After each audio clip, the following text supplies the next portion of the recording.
Sinimulan ng gibain ang overpass sa Arellano Street sa Dagupan City sa pagpapatuloy ng road elevation project ng DPWH. Para sa detalye, makibalita tayo live kay Russell Simorio. Russell? Chris, habang papalapit ang target completion date ng DPWH sa road elevation project dito sa may bahagi ng Arellano Street ay puspusan na rin ang kanilang konstruksyon. Isa sa mga nakikitang obstruction o kumbaga isagabal sa kanilang konstruksyon itong nag-iisang overpass. Kaya tinarget na rin ito sa kanilang clearing operation. Sinimulan na ng Department of Public Works and Highways na gibain ang overpass sa bahagi ng Arellano Street, Dagupan City.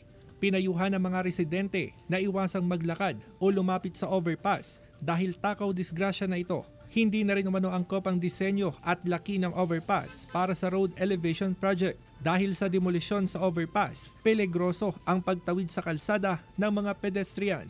Makikitang halos makipagpatintero sa mga sasakyan ang mga pedestrian para makatawid sa kabilang kalsada. Since wala naman pong choice kung wala yung overpass po. Hindi po masyadong mabilis yung mga jeep, ganyan. Kaya dyan na lang po kami dumadaan. Wala na po sir, hindi na po pwedeng daanan yan. Natanggal na yung mga gutter niya. Tsaka wala na pong flooring yan sir. Ina-assist po natin sila sa pagtawid, yung mga sasakyan para hindi sila maaksidente. Tiwala ang DPWH na matatapos sa March 30 ang road elevation project sa Arellano Street. Iba-iba naman ang pondo. Kaya as per request, kasi kung ma-aprobahan ka agad, yun, dire-diretso na rin po.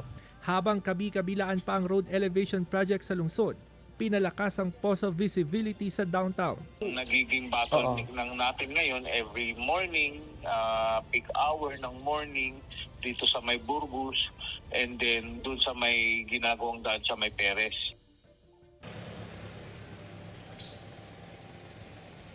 Chris, sa March 15, 2024 naman ang target completion date ng DPWH sa may A.B. Fernandez Avenue habang sa April 15, 2024 naman ang target completion date sa may M.H. Del Pilar Street. Dito naman sa Arellano Street dahil nga sa road elevation project halos mabura na yung mga pedestrian lane at hindi na nga rin madaanan yung ang overpass. Kaya paalala ng Public Order and Safety Office sa mga motorista magdahan-dahan sa pagmamaneho at hanggat maaari sundin yung 15 hanggang 20 kilometers per hour na speed limit para iwas disgrasya.